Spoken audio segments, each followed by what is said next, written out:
On a freezing night in Chicago, a homeless black man stood shivering at a bus stop, clutching a stack of soaked papers with a look of despair after dozens of failed job applications. Suddenly, a woman came running toward him in a thin business suit. She was trembling violently, rubbing her bare hands together in desperation. Without hesitation, the man took off his only coat and handed it to her. A small yet deeply compassionate act that he had no idea would change both of their lives forever. Before we continue, let us know where you're watching from. And don't forget to subscribe because tomorrow I have something special just for you.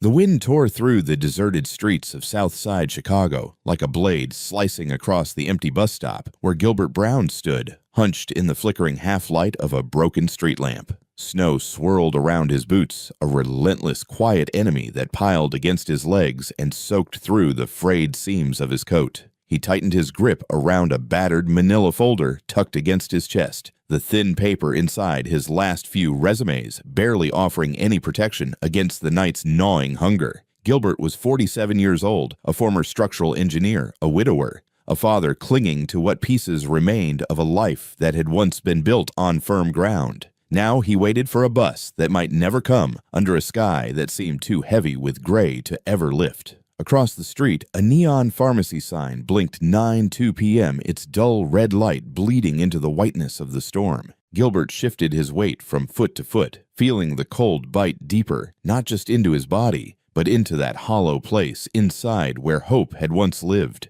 His fingers, cracked and raw from too many nights spent braving the elements, trembled slightly as he adjusted the folder, careful not to let the wind tear it from him. Inside were pieces of himself. His degrees, his experience, the polite letters saying, "Thank you, but no thank you," in language more sterile than a hospital room. He breathed out slowly, watching his breath cloud and vanish into the night air like a ghost. He heard her before he saw her, the hurried, uneven click of heels against pavement, a sound nearly swallowed by the snow. Gilbert turned his head slightly enough to catch sight of a woman staggering toward the bus stop, clutching a leather purse against her chest. Hair plastered wet to her cheeks by the blowing snow. She wore no coat, just a business skirt and thin blouse, utterly unsuited to a night like this. Her face, flushed red from cold, was sharp and striking even in the dim light, her breath coming in shallow, panicked gasps as she ducked under the narrow shelter, shivering violently. Gilbert stiffened instinctively, drawing back into himself. He had learned over the past few years that people like her did not want to be approached by men like him, men who wore their bad luck like a second skin. Still, he couldn't help but glance at her from the corner of his eye. She rubbed her bare hands together desperately, arms wrapped tight around her slim frame, her teeth chattering audibly. Gilbert's first instinct, honed by months of looking out for no one but himself, was to keep still, keep quiet, mind his own business. But when a brutal gust of wind howled through the stop and she flinched visibly, recoiling from the force of it, something deep inside Gilbert moved, a stubborn, aching place he hadn't allowed himself to feel from in a long time. He looked down at his coat, thin, worn to the lining, barely enough to keep the cold at bay, and yet it was something. It was what he had. And at that moment, it was enough. Without thinking, without ceremony, Gilbert shrugged out of his coat. The cold hit him instantly, like diving headfirst into freezing water. He gritted his teeth, pushing past the instinct to cling to what little he had. He stepped toward her, holding the coat out in his calloused hands. The woman blinked, startled, her eyes wide and wary as he approached. "You don't have to do that," she said, her voice breaking from cold, and perhaps something else, surprise maybe, distrust. Gilbert gave a small, tired smile, one that didn't quite reach his eyes, but was honest just the same. "I don't have much left to give," he said, simply, voice low and steady, "but this I can give." She hesitated, pride and desperation warring on her face. She opened her mouth to refuse again, then stopped because the wind came roaring back, and for a moment she looked so small and fragile standing there shivering in the storm that even stubbornness had to yield to survival. Still, Gilbert made the decision for her. Gently, without waiting for her permission, he draped the coat over her shoulders. It hung heavy and awkward on her, but she clutched it tight, pulling it around herself like armor. She looked up at him, her mouth forming words that her breath couldn't quite keep up with.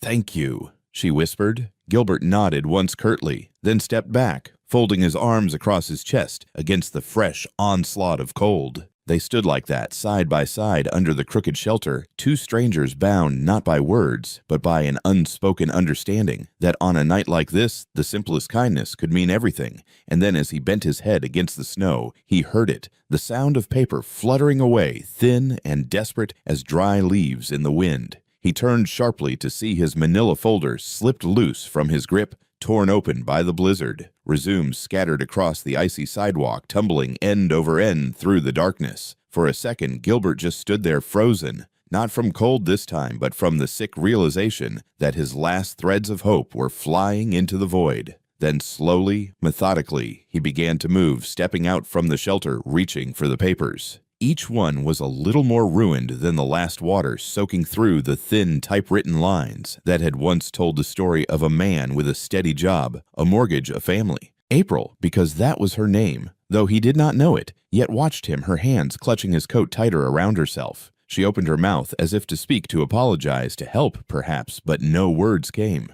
There was nothing she could say that would not sound hollow against the gravity of what was happening. Gilbert crouched low in the snow, gathering the sodden papers with rough, careful hands. His breath fogged in the air, slow and steady, as he pressed them back into the ruined folder. When he returned to the shelter, his fingers stiff and red, he caught her watching him, her eyes full of something he couldn't quite name, pity maybe, but not the condescending kind. Something more honest, something raw.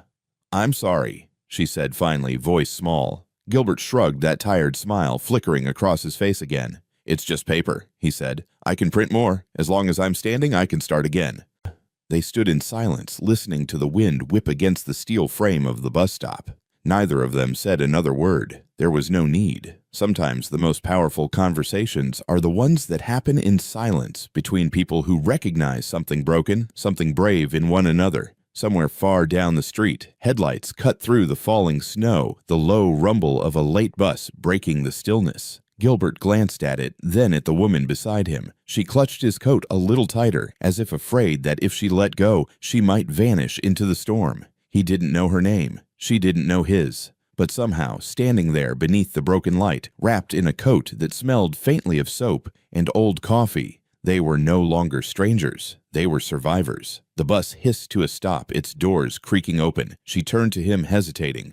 "What's your name?" she asked. "Gilbert," he answered, voice rough but steady. "I'm April," she said. He smiled again, softer this time. "Stay warm, April." She nodded, stepping onto the bus, then turning back one last time, the coat heavy on her shoulders. Their eyes met through the drifting snow. Something passed between them, something unseen but undeniable. As the bus pulled away, Gilbert stood alone at the stop, the snow piling around his boots, the ruined folder clutched under his arm. He shivered, but it was no longer only from the cold. It was from the small, quiet certainty that something had shifted in the universe, something that could not be undone. He looked up into the heavy gray sky, flakes melting against his lashes, and whispered to no one, "Maybe tomorrow." And then, gathering himself against the relentless winter, Gilbert Brown turned and walked into the night. The bus's red taillights vanished into the storm, swallowed by the thickening snow, leaving Gilbert Brown alone at the stop, the battered manila folder pressed protectively against his side. For a long moment he didn't move. The cold gnawed at him sharper now, without his coat slipping beneath his clothes, seeping into his bones. But he remained there, rooted, staring down the empty road, as if waiting for something more than a bus, something he couldn't name. When nothing came but the wind, he turned, gathering what remained of his dignity and his ruined papers, and began the long trudge back through the silent streets of Chicago's South Side. His boots, long since worn thin, crunched through the deepening snow. Each step was slow, methodical, not because of exhaustion, though it weighed heavily on him, but because he had learned over these past few years that there was no need to rush when there was nothing waiting for you at the end of the walk. Around him, the city slept uneasily under a heavy, snow-laden sky, neon signs flickering against the blizzard, casting long, distorted reflections on the wet pavement. Gilbert moved like a shadow among them, unnoticed, unimportant, unseen. At the edge of a forgotten industrial block, hidden behind crumbling brick warehouses and rusted chain-link fences, sat his old pickup truck, a 1998 Chevy that had once carried his family to weekend picnics and school plays.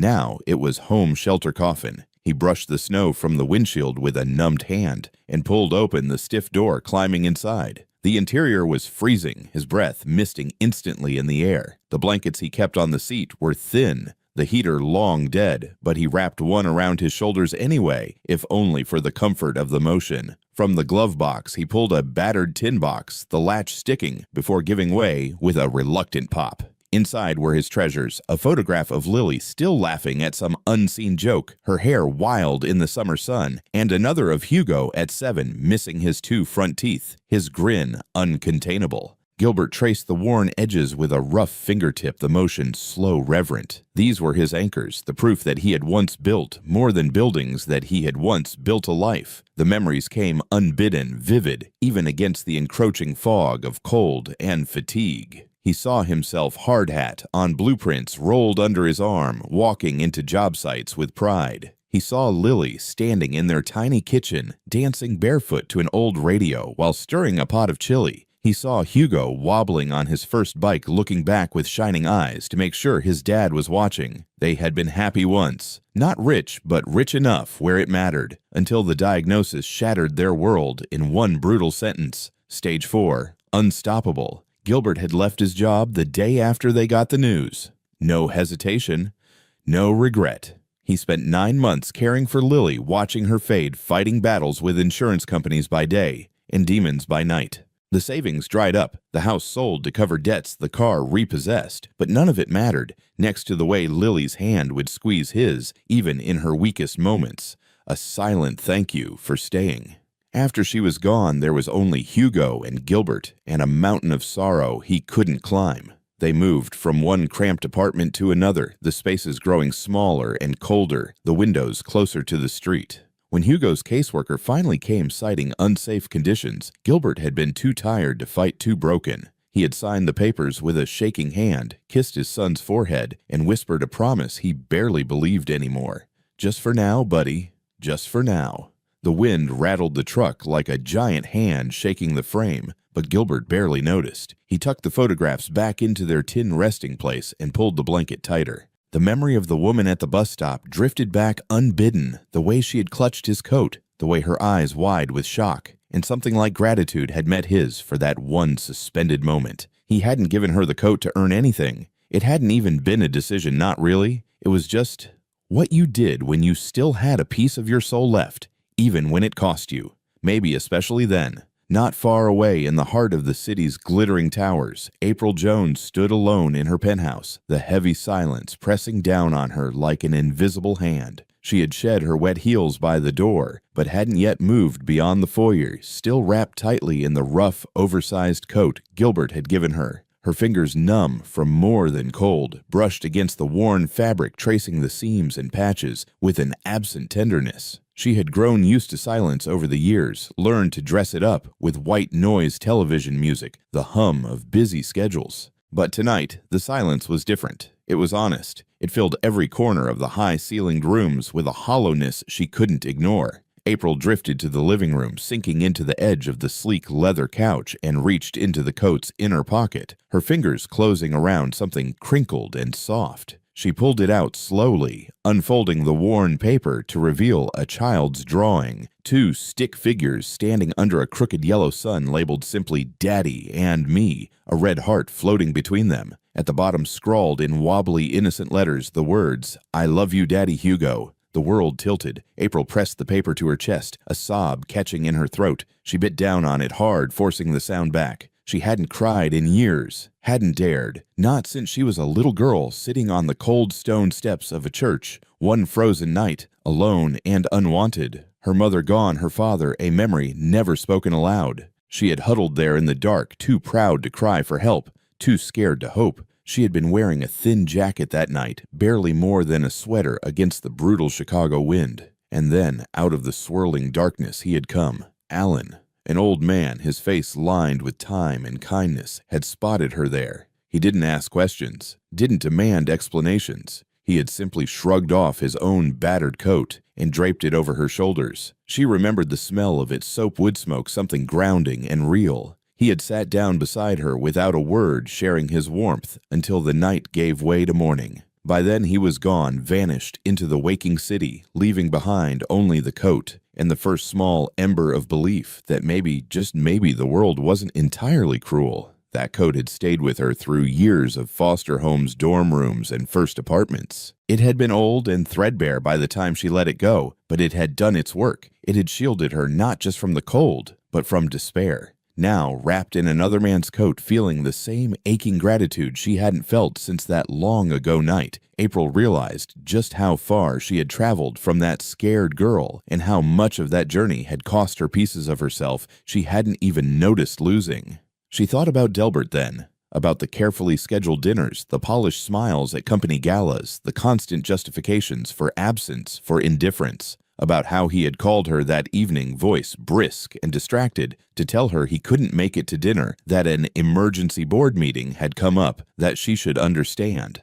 Of course she understood. She always did. Their whole relationship had been built on understanding that work came first, that sacrifices had to be made. She had understood last month when he missed her promotion celebration. She had understood last week when he forgot their anniversary. She understood tonight when he left her standing outside a shuttered office building, heels sinking into snow, while he negotiated some new merger she would read about in the papers tomorrow. It had been Gilbert Brown, a man with nothing to gain, who had looked at her and simply acted. April wiped her eyes with the sleeve of Gilbert's coat and looked out over the city, its lights blurred by the storm. Somewhere out there in the vast, indifferent sprawl of streets and steel was a man who had reminded her in a single, selfless gesture that kindness was still real, still alive. She didn't know yet what she was going to do about it, but she knew with a clarity sharper than the winter air against her skin that she couldn't go back to pretending she didn't need it. The storm raged through the night, hammering the city with wind and snow. But inside her penthouse, April Jones sat wide awake, the rough fabric of Gilbert's coat draped around her shoulders, the crumpled drawing of a little boy and his father clutched tight in her hands. Sleep would not come.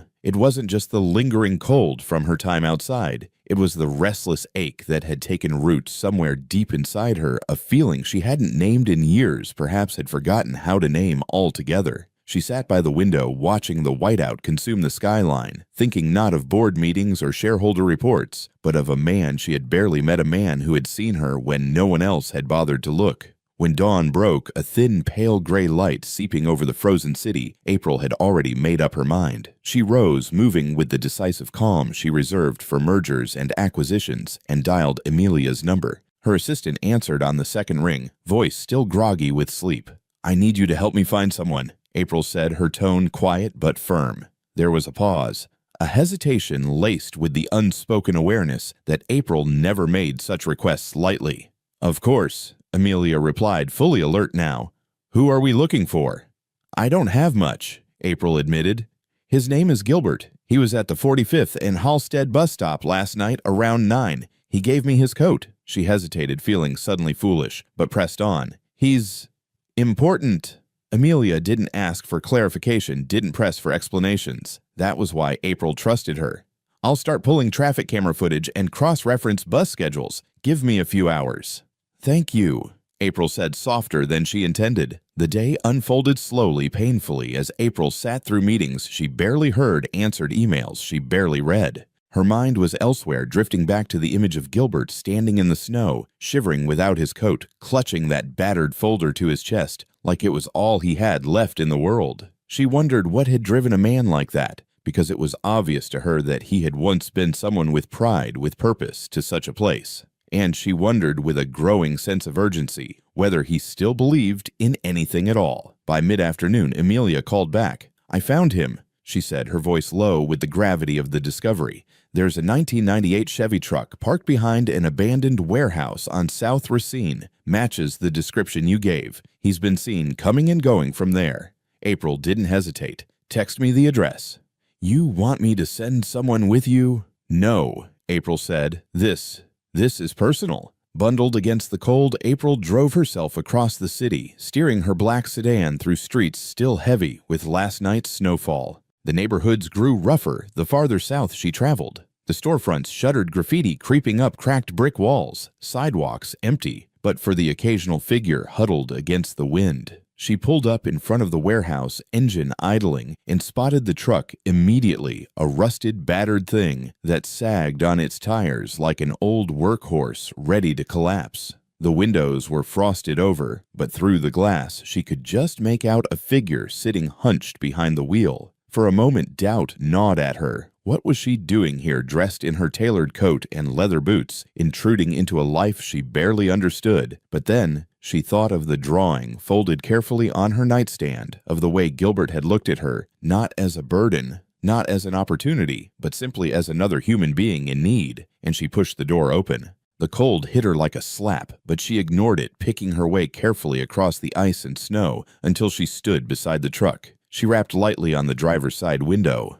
Inside, Gilbert stirred, his head snapped-up eyes blinking against the light confusion clouding his features. He wiped at the glass with the sleeve of his jacket peering out, and when he recognized her, the confusion deepened into wariness. April offered a small, uncertain smile. She could see the questions racing behind his guarded gaze. "Why are you here? What do you want from me?" She lifted her hand, slightly palms open, a universal gesture of peace. "Hi, Gilbert," she said, her breath misting in the air between them.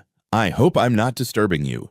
He hesitated a moment longer, then leaned over to manually unlock the door. The handle creaked as she pulled it open, the interior of the truck releasing a gust of stale, cold air. Gilbert shifted uncomfortably in his seat, making space without knowing exactly why.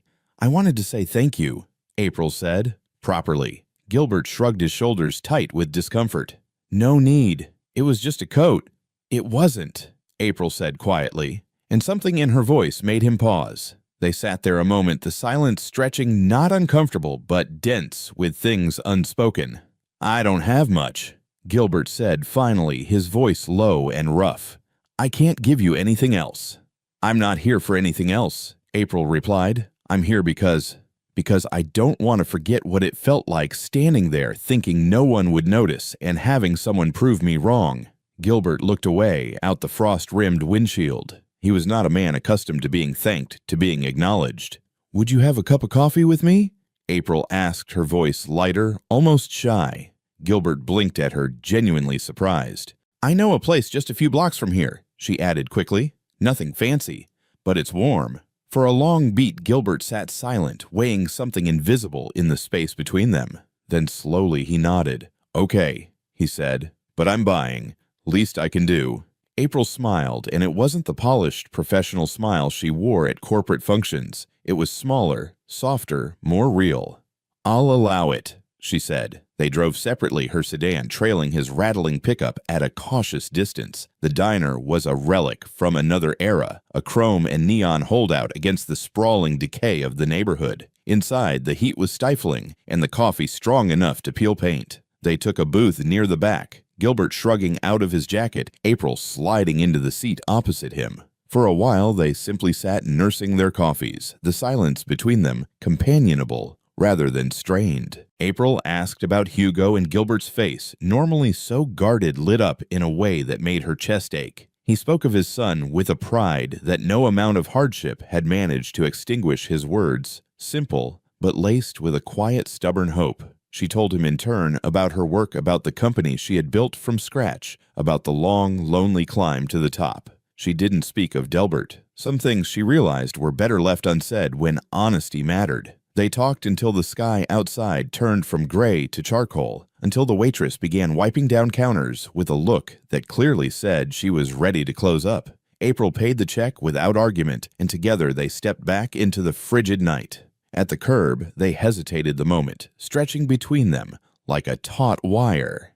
"Thank you," April said again, her voice thick with meaning. Gilbert dipped his head, a small, almost embarrassed gesture.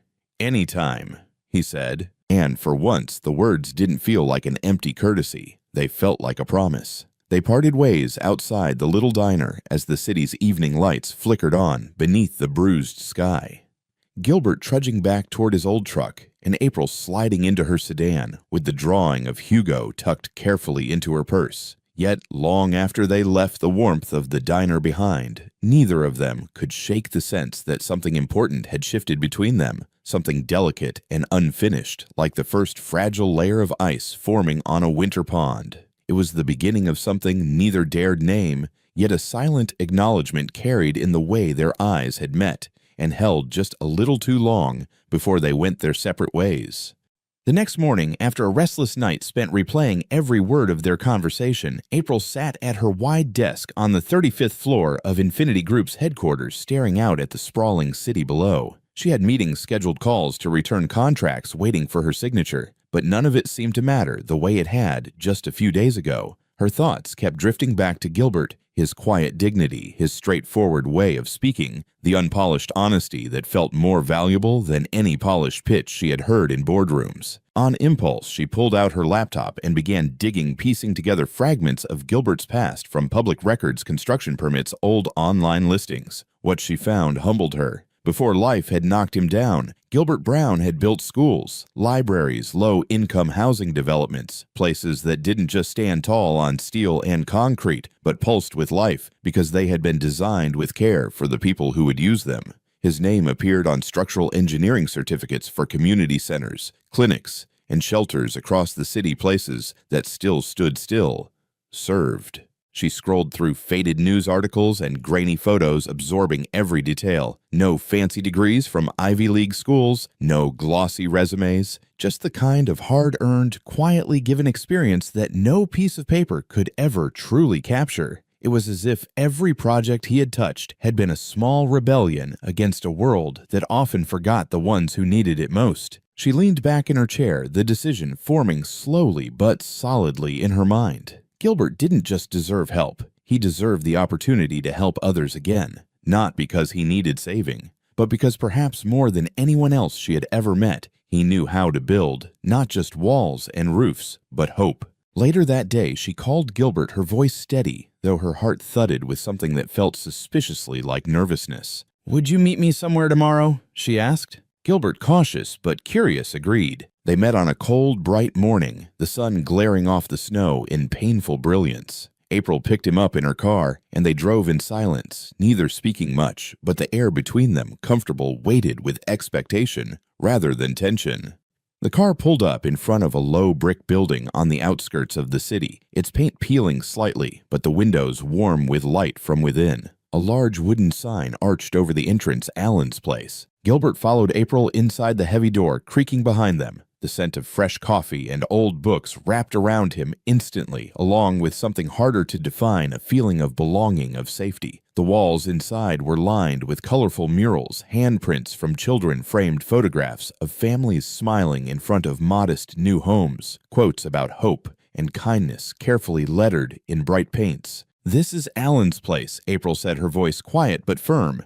"Named after the first person who ever made me believe I mattered." Gilbert turned to her, eyebrows lifting slightly in question, but he said nothing, sensing there was more she needed to say. "When I was 12, April began walking slowly down a hallway lined with crayon drawings and thank you cards. I ran away from a foster home. It was winter a night, a lot like the one we met. I ended up sitting on the steps of a church, cold scared, convinced no one would care if I just disappeared." She paused by a photo of a small girl bundled in an oversized coat, a shy smile barely visible. "Allen found me there," she continued, "an old man with hands like tree bark and eyes that had seen too much. He didn't ask what I was doing there. He didn't demand I explain myself. He just took off his coat and wrapped it around me. Then he sat next to me all night long without a word, just being there." Gilbert swallowed hard, something tightening in his chest he hadn't felt in a very long time. "That night," April said, turning to face him fully, "changed everything for me. It wasn't dramatic. It wasn't flashy. It was just someone deciding I was worth noticing, worth sitting beside." She gestured around them. "I built this place to pass that gift forward," she said simply, "and now I need help." Gilbert stood very still, the weight of her words settling over him like fresh snow. He could see it now, the why behind the polished woman who had stood in the snow that night and accepted a stranger's coat without protest. The scars she carried weren't visible, but they were there, stitched carefully beneath her confidence, her success. April took a breath, steadying herself. "I looked into your background," she admitted. "I know about the projects you built, the schools, the clinics, the housing developments. I know what you're capable of, and I know that people like you, people who build with more than their hands, who build with their hearts, are rare." Gilbert dropped his gaze, embarrassed but strangely touched. "I'm expanding Allen's place," April continued. "We're adding a new wing, more housing units, a new learning center. I need someone who understands what these places mean to the people who live in them. I need someone who doesn't just see walls and beams, but families and futures." She let the offer hang there, unforced. "I want you to join us as a technical advisor, help design it, help make sure it feels like home, not just another building." Gilbert's throat worked, but no words came out at first. He stared at the floor, then at the colorful drawings on the walls, then back at April, who waited without pressure, her hands tucked into the pockets of her coat, her expression steady and open. "You really think someone like me?" He started, then shook his head. "I think someone like you," April said firmly, "is exactly who we need." The silence stretched again, but this time it was different. It was a silence filled with possibilities, not doubts. Finally, Gilbert nodded once short and sharp. "I'll think about it," he said. April smiled a real smile that crinkled the corners of her eyes. That's all I ask." They stood there a moment longer, surrounded by the warmth of Allen's place, and for the first time in longer than he could remember, Gilbert felt something uncoil inside him. A slow, cautious bloom of something he had nearly forgotten how to feel. Hope. The decision to accept April's offer had not come lightly to Gilbert Brown. All night he had lain awake in the cab of his battered truck, staring at the frost-crusted ceiling, wrestling with fears he hadn't known he still carried. But when dawn's cold light slipped through the cracked windshield, he realized that maybe it was time at last to stop letting fear decide who he was. So he rose, brushed the snow from his shoulders, tucked the photograph of Lily and Hugo into his jacket, and made his way toward Allen's place, carrying with him nothing but a lifetime of hard-earned knowledge and the quiet, battered dignity that no storm had managed to strip from him yet. The first day at Allen's place was a blur of new names, blueprints spread across long tables, project plans pinned to corkboards, and technical discussions that buzzed with the clipped efficiency of people used to moving fast and expecting results. Gilbert listened more than he spoke, absorbing the rhythm of the team, the cadence of their concerns, the urgent tempo of schedules and deadlines. His new title, Construction Technical Advisor, felt almost too grand to him, but he wore it lightly conscious that he was there to work to earn his place, not to parade it. Yet from the moment he set foot into the shared workspace, Gilbert could feel the invisible currents swirling around him, the glances that slid away too quickly when he turned his head, the careful politeness that somehow managed to be colder than open hostility, the way conversations paused just a beat too long when he joined a circle, only to resume in tones slightly too forced, slightly too bright. It wasn't overt. No one said anything cruel, at least not where he could hear it clearly. It was the small things, the almost invisible signals of a room quietly questioning his right to be there. Gilbert recognized it instantly, not because he was paranoid, but because he had lived long enough to know that prejudice rarely shouted anymore. It whispered. It lingered in the corners of boardrooms and break rooms, cloaked itself in words like concern and professionalism and fit. More than once, he caught snatches of conversations not meant for his ears. Crazy Wright's special treatment because he gave the boss a jacket. I had to grind through 3 interviews just to get an unpaid internship here. I mean, no offense, but look at him. No degree from Stanford, no MBA, nothing. And you know, they love to make it about charity cases now. The unspoken "they" curled like smoke between the words, heavy with meaning, that needed no further explanation.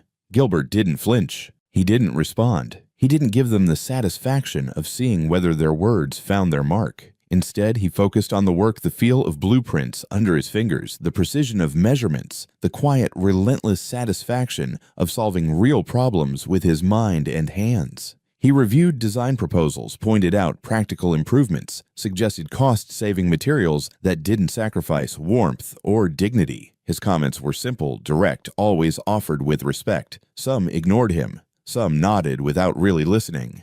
But just a few paused, considered, made notes in the margins of their plans. April had made it clear from the beginning he wasn't there to make friends. He was there to build something that mattered. So he did. Still, some days were harder than others. There were afternoons when the weight of it all, the whispered doubts, the polite exclusion, the subtle questions etched into every sidelong glance pressed against Gilbert's ribs until he thought he might break. He knew what some of them saw when they looked at him, A black man past his prime, wearing second-hand boots and carrying no diploma. They respected a man who had no business walking the polished floors of Infinity's project offices. They saw an anomaly, a mistake, a curiosity brought in under the shield of April's favor. But they did not see Lily's hand in his, nor Hugo's laughter bouncing off the beams of houses he had once built. They did not see the long nights he had spent studying structural codes by the dim light of a shelter's common room, nor the mornings he had shaved in gas station bathrooms before walking into interviews where no one ever bothered to learn his name. They did not see a man who had lost everything and still chosen again and again to be kind. April saw it. That was enough. Still, by the end of his first week, there came a moment when Gilbert nearly walked away. It was late, most of the team already gone, the hallways quiet, except for the low hum of the cleaning crews. Gilbert sat at a drafting table, double-checking load-bearing calculations for a wing of Allen's place designed to house families with young children. As he worked, he overheard two junior architects outside the open doorway, voices too careless, too certain he wasn't paying attention. I mean, he's a nice guy, I guess, but let's be real. If it were any of us, we'd have to submit portfolios, references, go through rounds of interviews. He just walks in off the street and gets a title. Yeah, well. The other laughed quietly. Maybe I should go live in my car for a few years. Apparently, that's the new fast track to a promotion. The words weren't shouted. They didn't need to be. Gilbert stared down at the numbers on the page, the lines blurring for a moment. A deep, familiar ache twisted in his chest. Not just anger, though there was that, but an old, bitter cousin to it, weariness. He thought of the truck parked under a cracked streetlight 2 miles away, of the worn blanket waiting there, like an old friend of the way silence had wrapped around him for so many years that sometimes he almost mistook it for safety. Maybe they were right. Maybe he didn't belong here. He gathered his things slowly, methodically, preparing to slip out, to disappear, the way he had learned to do so well. But before he could leave, a quiet knock sounded at the doorframe. April stood there, a cardboard coffee cup in each hand, her expression unreadable. "Late night?" she asked, casually, stepping inside without waiting for an invitation. Gilbert hesitated, then nodded once. April set one cup down in front of him, took the chair opposite, and leaned forward, resting her elbows on the table. She didn't speak for a long moment, letting the hum of the fluorescent lights and the distant rumble of the city fill the silence. Finally, she said, "You know, when I started this company, no one thought I belonged either." Gilbert blinked, caught off guard. April smiled faintly without bitterness. "Young, female, no pedigree, no powerful family name. Just me and a stupid idea that maybe success didn't have to come at the cost of decency." She sipped her coffee, then set it down carefully. "There were days I sat in rooms full of people who made it clear I wasn't welcome, who thought I was a joke, who waited for me to fail." She met his eyes steadily. "You stayed in that storm to give someone a coat who couldn't pay you back. You stood alone. That's more courage than most people here have ever had to show." She tapped the blueprint lightly with one fingertip. "And you're building something that will shelter hundreds of people who have nowhere else to go. Don't you dare let them shame you out of it." Gilbert felt the words land somewhere deep, somewhere bruised and aching, and still, somehow, fiercely alive. He picked up his pencil again, setting it firmly to the page. April smiled, rising without another word, and left him to his work. Gilbert stayed until well past midnight, his calculations neat and precise, the weight on his shoulders somehow lighter, though the city outside remained just as cold. And for the first time in a very long time, he allowed himself to believe maybe belonging wasn't something you waited for others to grant you. Maybe belonging was something you built for yourself, one quiet, stubborn brick at a time. Winter tightened its grip on the city, the streets shimmering under layers of ice, the winds carving sharp paths between the high towers and the old brick facades alike. Yet inside Allen's place, a quiet kind of spring had begun to take root. Gilbert Brown moved through the halls like a man rediscovering not just work, but purpose, his steady presence becoming as much a part of the place as the worn floorboards and the bright murals that lined the walls. Every day he built a little more, not just in blueprints and beams, but in trust in belonging. And slowly, without anyone announcing it, the doubts that had once clung to him like second skin began to fall away, leaving something sturdier, something earned. It was in the midst of this slow, stubborn rebuilding that another door opened. with a steady job, secured a modest but clean apartment rented with help from Allen's Place outreach, and a new rhythm of life taking shape, Gilbert had dared to begin the process of bringing his son home. The paperwork had been daunting, the interviews grueling, the home visits thorough, to the point of feeling invasive, but Gilbert bore it all without complaint. He knew what he was fighting for. And when the call finally came, the caseworker's voice, soft but firm, telling him that the board had approved his petition, he sat in silence for a long moment, the receiver pressed to his ear, before whispering a simple hoarse, "Thank you." Hugo arrived on a Saturday afternoon, a duffel bag slung over his narrow shoulders, his gaze wary, but not unfriendly. He was taller now, his voice deeper, but the shape of his eyes, the stubborn tilt of his jaw, were echoes of a boy Gilbert remembered tucking into bed years ago, whispering promises into the dark that he had barely dared hope he could keep. Their reunion was quiet. No tears or grand declarations, just a nod, a half smile, and a long, fierce hug that said more than words could manage. They were strangers and family, all at once, two people stitching together a bridge across the time and pain that had separated them. Gilbert gave Hugo the bedroom, claiming the pull-out sofa without a second thought. They stocked the kitchen together, their cart at the grocery store filled with practical choices, beans, rice, pasta, and a few indulgences slipped in when they thought the other wasn't looking.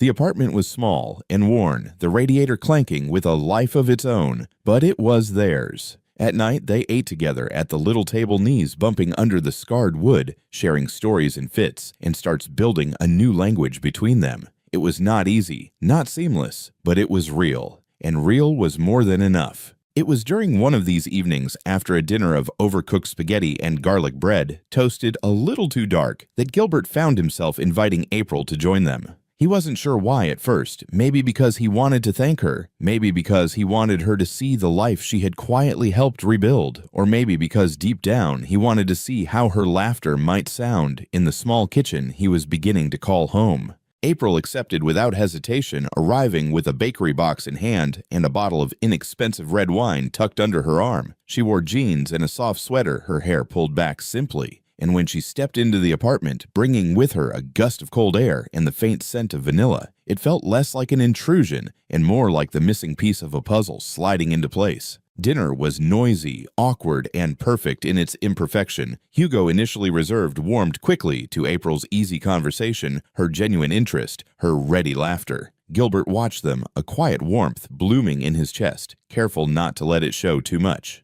He knew his place. April was engaged, her life entangled with another man's dreams, another man's expectations. He had no right to the flicker of hope he felt when she smiled across the table, no right to the way his heart tightened when she praised the meal, her eyes crinkling at the corners. For her part, April was careful too. She laughed and talked and asked Hugo about school, about sports, about the music he liked, but she kept a polite distance from Gilbert, as if sensing that anything more would be dangerous, unfair. Yet even with all her carefulness, she could not entirely shield herself from the feelings stirring inside her. Watching Gilbert joke quietly with his son, seeing the way he listened, truly listened to every word Hugo spoke, April felt a longing so deep, so visceral, it left her breathless. It was this, the messy, unvarnished, beautiful reality of family, of belonging, of coming home to something and someone that asked nothing more of you than your presence. She realized with a kind of quiet shock that she had never had this.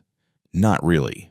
Her life with Delbert was a well-oiled machine, sleek and efficient, all polished surfaces and calculated affection. They had plans, investments, strategies. But there were no burnt garlic breads, no off-keyed jokes about algebra homework, no spontaneous smiles caught across a battered kitchen table. There was no room for mistakes, for messy, glorious imperfection. And standing there, plate in hand, watching Hugo lean against his father's shoulder, laughing at some shared joke, April knew she would trade every glossy photograph, every magazine cover interview, every gala award for the chance to belong to a moment like this. But she said nothing. She smiled. She laughed when appropriate. She helped clear the dishes and praised Hugo's choice of dessert. When it was time to leave, she pulled on her coat, hugged Hugo goodbye, and thanked Gilbert warmly, sincerely. No lingering glances, no accidental touches, no whispered admissions. She kept her heart carefully tucked away, where it could not betray her, where it could not reach for something she had no right to claim.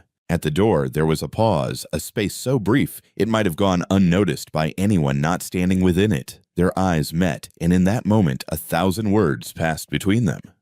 Gratitude, longing, caution, hope, and something deeper.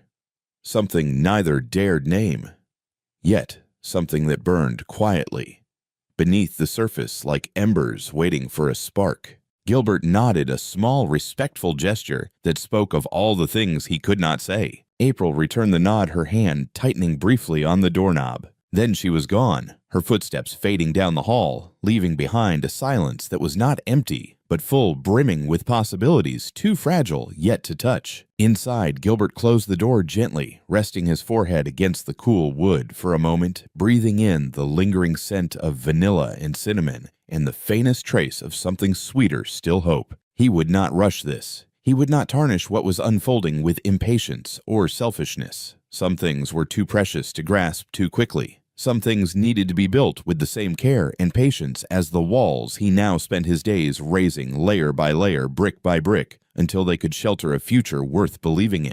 And so, in the small apartment, warmed by the laughter of a boy who had come home and the presence of a woman who unknowingly had begun to light the dark corners of his heart, Gilbert waited. The night after the dinner at Gilbert's apartment, April Jones sat alone in her penthouse, the lights of the city sprawling beneath her like a glittering sea. She no longer wanted to sail. The apartment was immaculate, each piece of furniture chosen for style and function, each surface gleaming under soft recessed lighting, each room a testament to success, carefully constructed and impeccably maintained. Yet tonight, for the first time in longer than she cared to admit, April saw it all for what it was: sterile, impersonal, hollow. She wandered from room to room, her heels clicking softly against the hardwood floors, her hands trailing over the smooth, cold surfaces of marble countertops and glass tables, and felt a profound emptiness echo back at her from every polished surface. She thought of the cramped kitchen in Gilbert's apartment, the laughter that had bounced off the scuffed walls, the easy, unforced warmth that had filled the small space more completely than any amount of designer decor ever could. She thought of Hugo's shy smile, of Gilbert's quiet pride, of the way the three of them had moved around each other with a kind of natural, unstudied grace that spoke of belonging, of being seen and accepted without needing to prove anything. And she realized with a pang so sharp it left her breathless that she had never truly had that, not with Delbert, not in any of the carefully curated relationships that had marked her adult life. What she had built was impressive, certainly. But somewhere along the way, she had forgotten how to build something that mattered. She pushed the thoughts away, or tried to focusing instead on the evening ahead. Delbert had arranged for dinner, a rare break in his increasingly relentless schedule of meetings, mergers, and conference calls. He had texted her the address earlier, a new restaurant downtown renowned for its exclusivity and minimalist approach to fine dining. April changed into a sleek black dress, applied her makeup with mechanical precision, and descended into the night, telling herself that the hollow feeling would dissipate once she was back in the world she had fought so hard to belong to. The restaurant was beautiful in the way that expensive things often are, muted, lighting pristine white tablecloths, an air of hushed reverence more fitting for a museum than a place meant for sharing meals.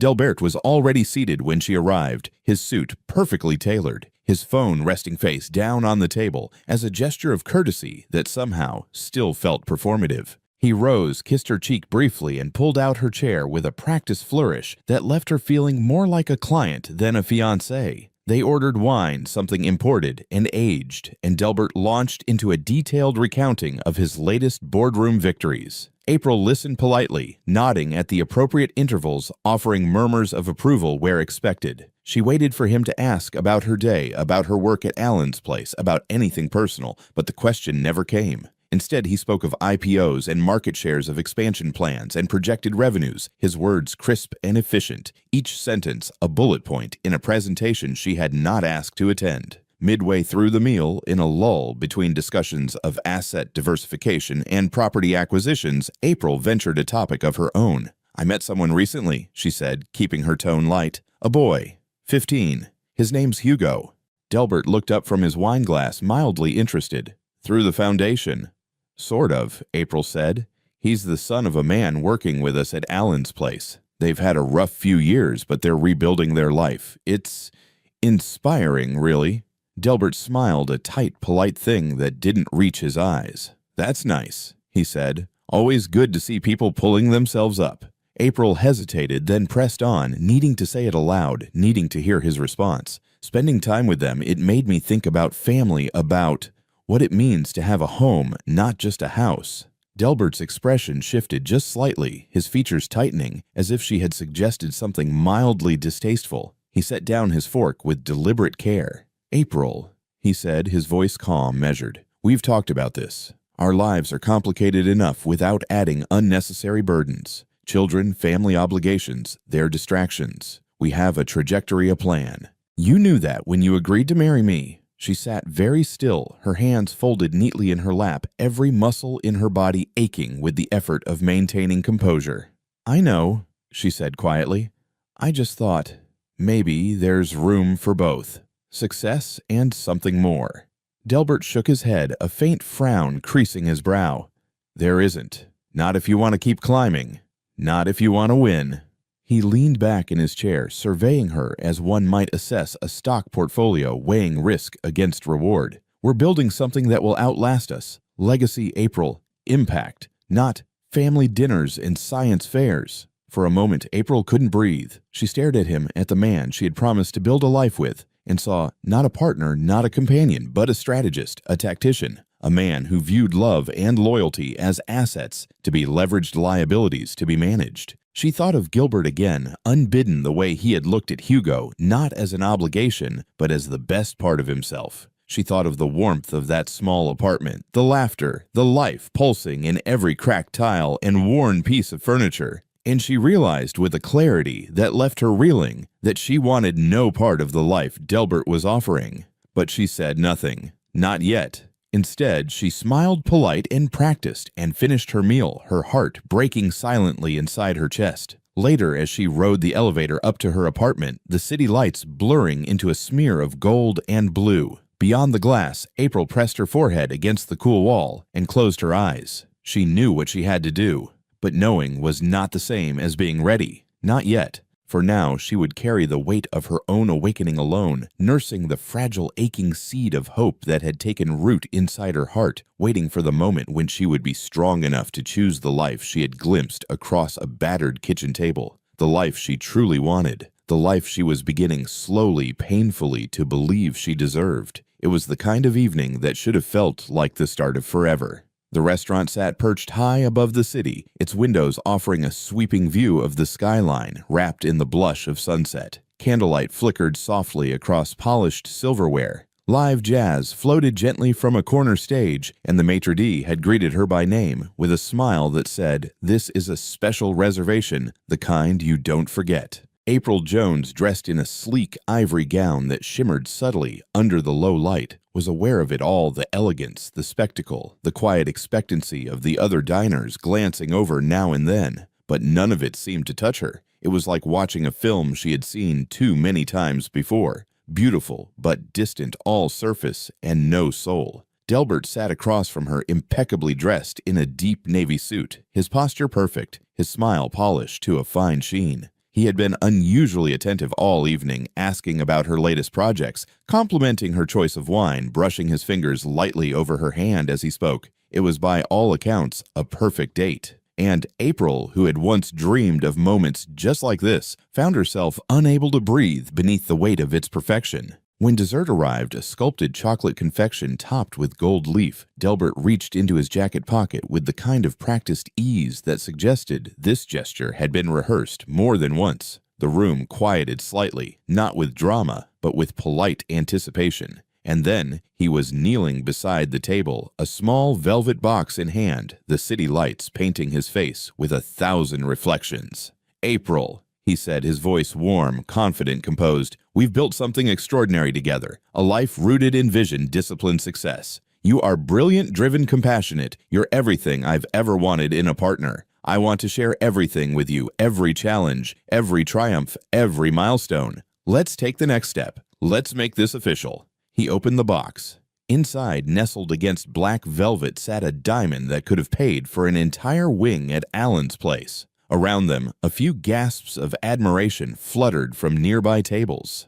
The room leaned in, waiting for the nod, the kiss, the applause. April didn't move. Her breath caught in her throat, not from emotion, but from something closer to suffocation. She looked at the ring, at Delbert's steady eyes, at the way his smile seemed already prepared for a photo opportunity, and felt a strange rising detachment, as though she were floating above her own life, watching someone else inhabit her skin. This was the moment. The one every magazine profile would reprint, the one that would be replayed in slideshows at galas, anniversaries, interviews. But as the seconds ticked by, a deep and certain stillness settled in her chest. She thought of Gilbert not as a replacement, not as some romantic foil, but as a counterpoint. She thought of the rough warmth in his voice when he spoke to Hugo, the way his eyes crinkled with quiet joy when something simple went right, the way he listened, truly listened, without needing to prove anything in return. She thought of the way he had given her his coat that night, not knowing her name or her wealth, only that she was cold.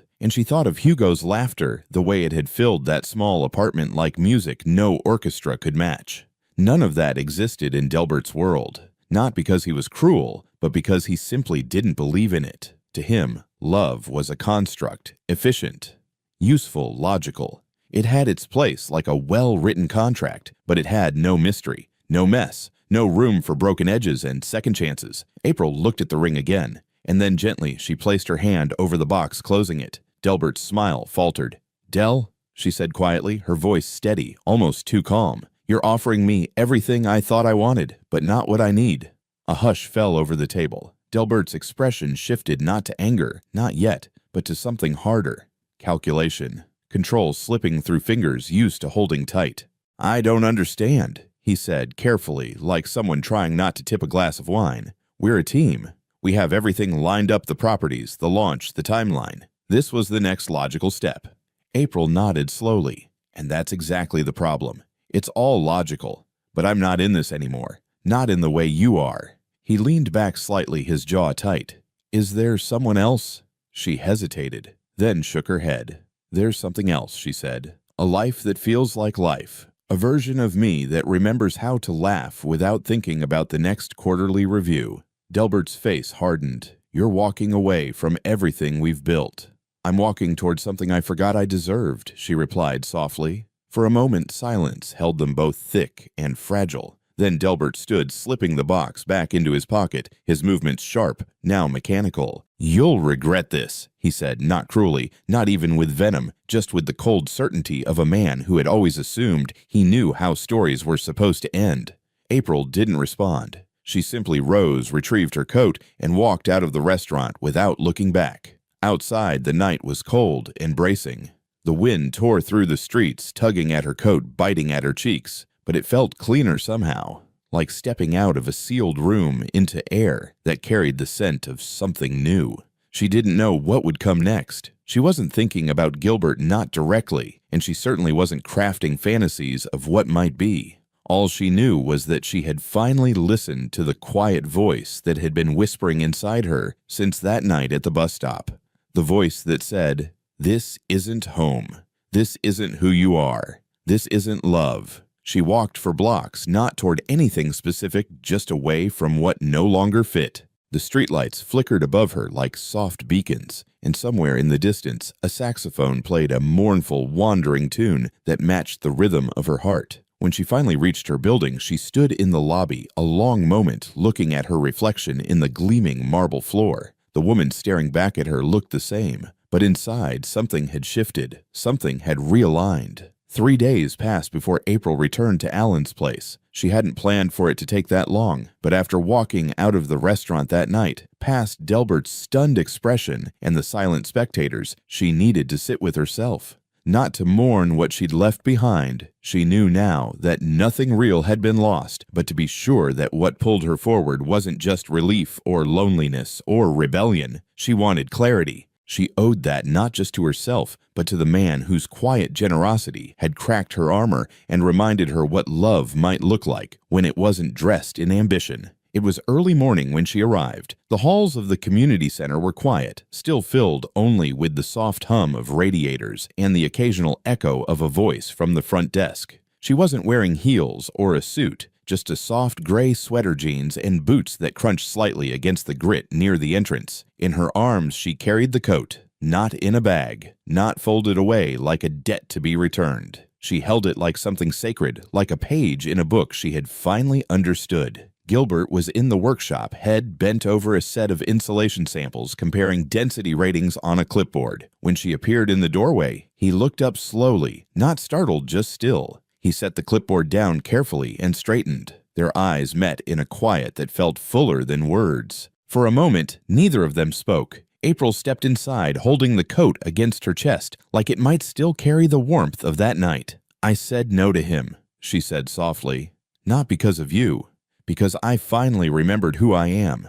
Gilbert nodded once the movement barely perceptible. He didn't ask questions. He didn't offer congratulations or comfort. He just stood there, grounded and steady, as if he had known somehow that she would find her way here in her own time. "I wanted to give this back," April said, offering the coat forward. "Not because I don't want it anymore, but because I want to carry it differently now. Not as something I needed, but as something I choose to remember." Gilbert took the coat, his fingers brushing hers, only for a second long enough to feel the tremor, the sincerity, the weight behind what she had said. "You're not just remembering," he said, his voice low and even. "You're rebuilding." She smiled, then not the poised public smile she wore in boardrooms or at benefit dinners, but something smaller, more vulnerable. "I hope so." And that was enough for now. What followed wasn't a grand reunion or a dramatic declaration. There were no sudden embraces, no promises carved in stone. April didn't move in. Gilbert didn't rush to change his schedule. They didn't label what was happening between them. Instead, they began to see each other not every hour, not always alone, but often in small moments that began to stitch themselves into something whole.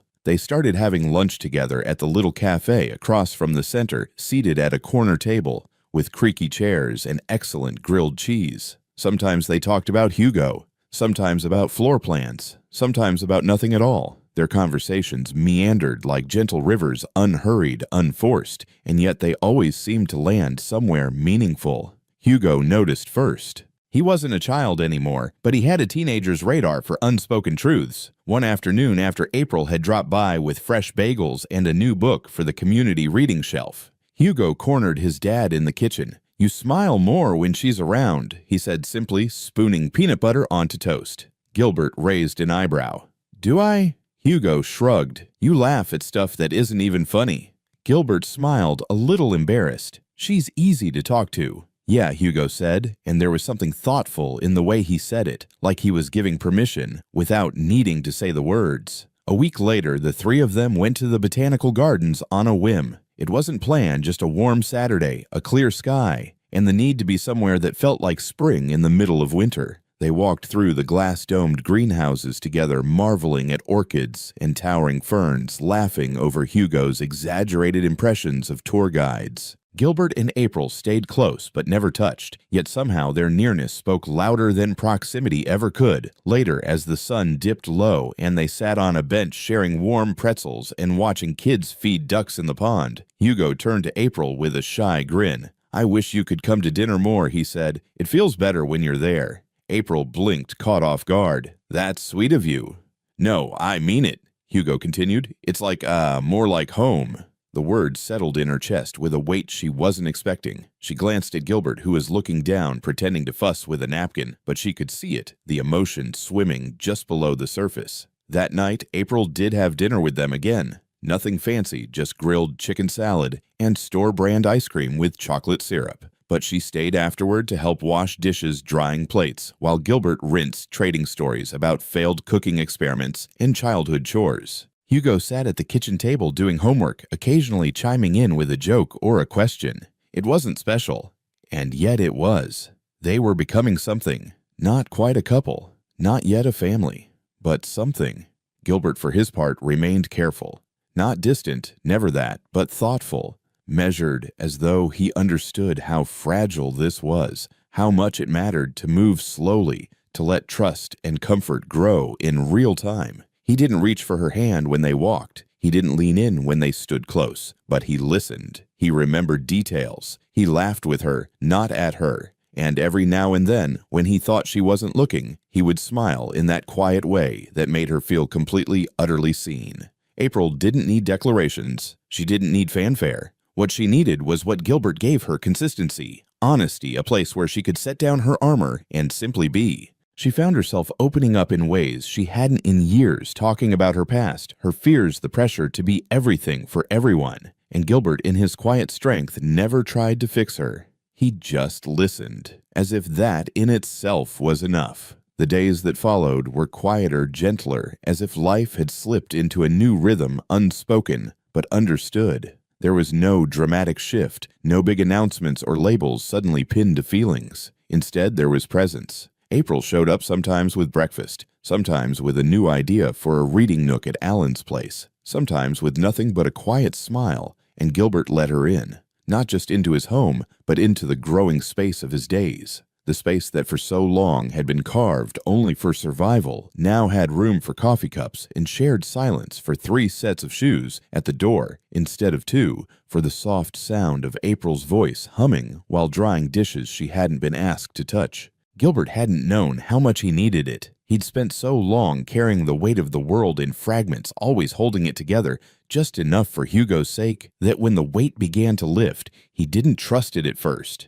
He kept expecting the sky to fall again. But each morning that passed without crisis, each evening that ended with warmth instead of worry, chipped away at his fear. It wasn't that the past had disappeared. The ache of losing Lily still lived in him, quiet and steady, but it had softened somehow, like a bruise finally healing beneath the skin. And in its place, something new was growing. Something scarier, perhaps, because it was unfamiliar, but also something worth leaning into. April didn't push. That was what made it possible. She never asked him to be more than he was in that moment. She didn't speak of the future in grand sweeping terms. She didn't try to define what they were. She simply met him where he stood every time, with grace, with patience, with a steadiness that mirrored his own. When they spoke of their pasts, it wasn't to compare pain, but to share understanding. One night, as they sat on the couch with mugs of chamomile tea and the soft murmur of the television in the background, April told him about the foster homes, the well-meaning strangers, the ache of waiting for someone to come back and realizing no one ever would. She didn't cry, and neither did he. But their hands found each other on the couch cushion between them, and they stayed there, held quiet, real. He told her about Lily in the same way, not as a wound, but as a woman who had mattered, who had taught him how to love, how to stay, how to keep showing up, even when the world gave you every reason not to. He didn't speak of her as someone to be mourned endlessly, but as someone whose memory could walk beside them without shadowing everything else. April listened not with jealousy or distance, but with the kind of compassion that asked nothing except the truth. It made Gilbert feel safer than he ever had before. Not long after April brought up the idea of a different apartment. It wasn't framed as a gift or a solution, just a thought. Something closer to Alan's place, something with more space. Something that felt less temporary, less like transition, and more like a beginning. Gilbert paused when she said it, not out of pride, but reflex. He had trained himself not to need more than the bare minimum, but the look in her eyes was not one of pity. It was hope, practical hope rooted in love that respected boundaries and still made room to grow. Think of it as a foundation, she said, her voice light but honest. Not a handout. Gilbert said he'd consider it, and within a week, he signed the lease on a 2-bedroom apartment just 5 blocks from the community center. It wasn't fancy, but it had wide windows that let in the morning sun and a little porch where Hugo could sit and read or play music. They painted the living room themselves with mismatched rollers and a color that looked different in every light, but felt right anyway. April helped them move in, but she didn't stay. Not yet. She understood that some spaces needed to belong to the two of them, first father and son, before she could belong too. But she did come for dinner. She came with homemade chili and cornbread wrapped in cloth. She came with board games and books and quiet stories about her week. And each time she left, Hugo would say, "You don't have to go, you know." And she'd smile, ruffle his hair, and say, "Maybe next time." It was Hugo in the end who said it first. They were sitting around the table one Sunday night, the remains of dinner scattered between them, empty bowls, crumbs, laughter hanging in the air like a warm blanket. Gilbert had just made a terrible pun. April groaned dramatically and Hugo rolled his eyes, then smiled at them both with a quiet kind of certainty. "I'm glad we're all together again," he said simply. "It feels like a family now."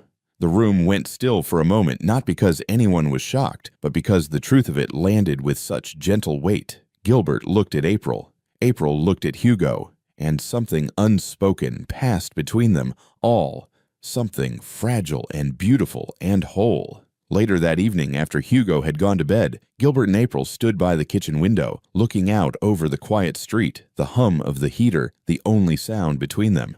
"I've never really called anything home before," April said softly. Gilbert turned to her, his voice low.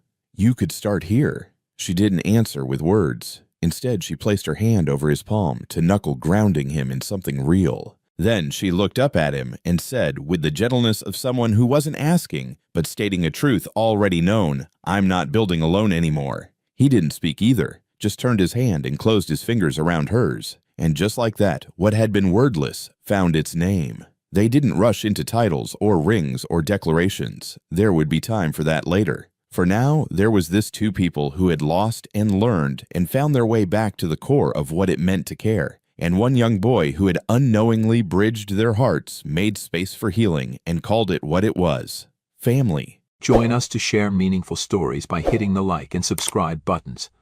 Don't forget to turn on the notification bell to start your day with profound lessons and heartfelt empathy.